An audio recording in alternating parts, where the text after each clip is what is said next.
Assalamualaikum. Baiklah, hari ini kita akan mempelajari materi teks eksposisi.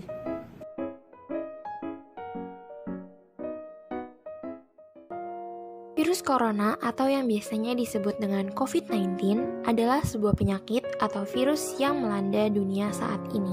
Virus ini berawal dari wabah yang ada di Wuhan, China, bulan Desember 2019. Virus ini sekarang sudah menjadi sebuah pandemi yang terjadi di banyak negara, bahkan hampir seluruh dunia. Dengan jumlah korban jiwa yang tidak sedikit, melainkan mencapai ribuan per hari.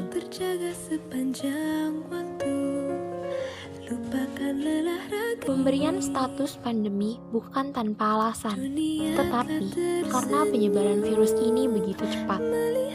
Bukan hanya menyerang di negara asal yaitu China, tetapi virus ini dengan cepat menyebar ke seluruh dunia.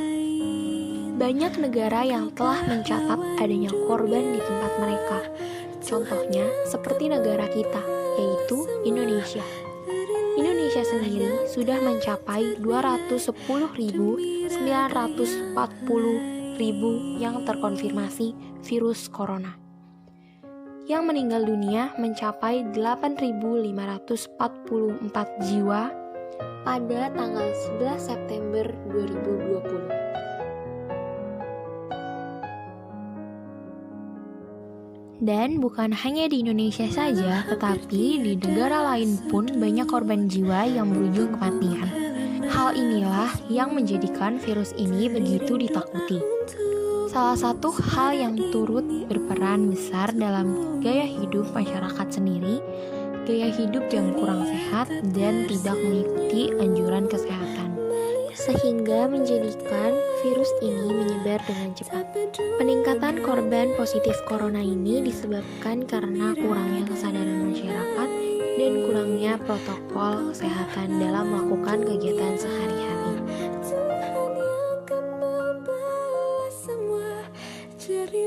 Oleh karena itu, penanganan virus ini harus dilakukan dengan cepat. Dengan menghadapinya diperlukan kerja keras seluruh negara serta pengertian dari masyarakat.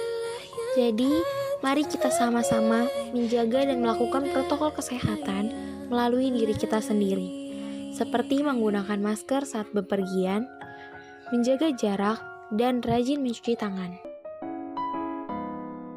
Teks eksposisi merupakan sebuah teks yang bertujuan memaparkan, menjelaskan, menyampaikan informasi, mengajarkan, serta menerangkan sesuatu tanpa disertai ajakan atau desakan agar pembaca menerima atau mengikutinya. Paragraf eksposisi biasa digunakan untuk menyajikan pengetahuan atau ilmu, definisi, pengertian, langkah-langkah suatu kegiatan, metode, cara, serta proses terjadinya sesuatu. Adapun ciri-ciri teks eksposisi antara lain, penjelasannya bersifat informatif, artinya memberikan informasi kepada pembaca. Pembahasan masalahnya bersifat objektif, menjabarkan suatu informasi-informasi pengetahuan. Penjelasannya disertai dengan bukti-bukti yang konkret atau tidak mengada-ada, menyertakan suatu data-data yang valid dan akurat, dan menggunakan bahasa baku. Teks eksposisi memiliki beberapa macam jenis, antara lain eksposisi berita, eksposisi ilustrasi, eksposisi proses, eksposisi perbandingan, eksposisi pertentangan, eksposisi definisi, dan eksposisi analisis. Sekarang, kita akan mencoba untuk memahami struktur dan kaidah kebahasaan yang terdapat di dalam teks eksposisi. Teks eksposisi dibangun atas 3 struktur. Yang pertama tesis, kedua argumentasi, dan yang ketiga penegasan ulang pendapat. Pernyataan umum atau tesis berisi pernyataan pembuka mengenai topik pembahasan. Pernyataan umum atau tesis juga berfungsi untuk memperkenalkan topik sekaligus menempatkan pembaca pada posisi tertentu. Karena dengan teks yang digunakan penulis ingin mengemukakan pendapat, pembaca dapat berada pada posisi yang sependapat atau pada posisi yang berseberangan dengannya. Tesis juga merupakan bagian yang memperkenalkan persoalan, isu, ataupun pendapat umum. Struktur yang kedua yaitu argumentasi.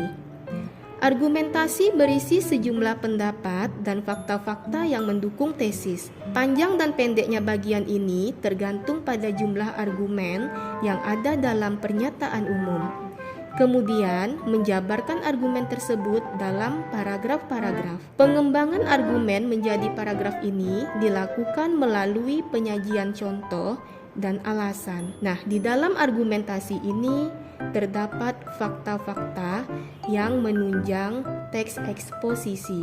Struktur yang ketiga yaitu penegasan ulang pendapat. Penegasan ulang pendapat berisi penegasan kembali tesis yang diungkapkan pada bagian awal.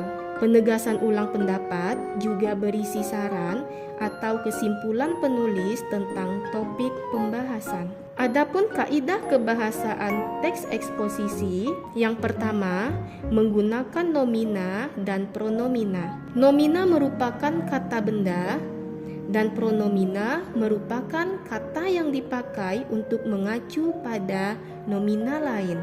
Kaidah kebahasaan yang kedua menggunakan kata-kata leksikal verba, adjektiva, dan adverbia. Verba adalah kata kerja baik bentuk dasar seperti pergi, mandi, lukis, maupun verba turunan seperti perjelas, perbaiki, mengalir.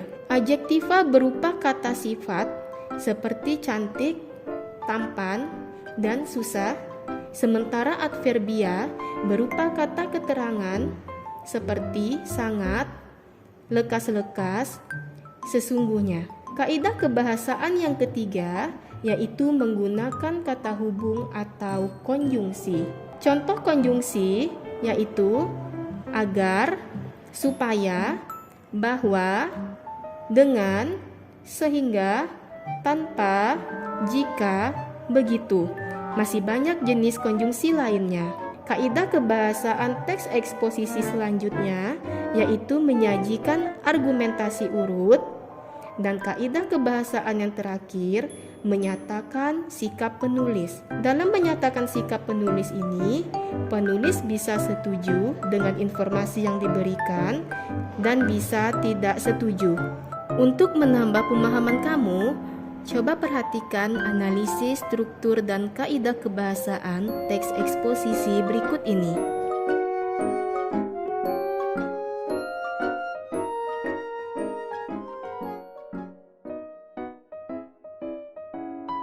Jika kamu sudah memahaminya, cobalah untuk menulis teks eksposisi melalui langkah-langkah di bawah ini.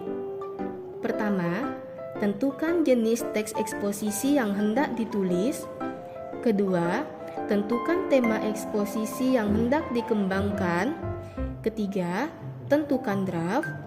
Keempat, tulislah kerangka secara utuh berdasarkan struktur dan kaidah kebahasaan teks eksposisi. Kelima, kembangkan kerangka dengan menulis bebas. Keenam, lakukan penyuntingan dengan suntingan sederhana. Ketujuh, abstraksilah atau rangkum eksposisi yang telah dibuat. Dan yang terakhir, evaluasilah sesuai dengan struktur dan kebahasaan teks eksposisi. Nah, bagaimana anak-anak? Apakah kamu sudah memahaminya? Semoga dapat dipahami ya. Demikianlah materi pembelajaran hari ini. Selamat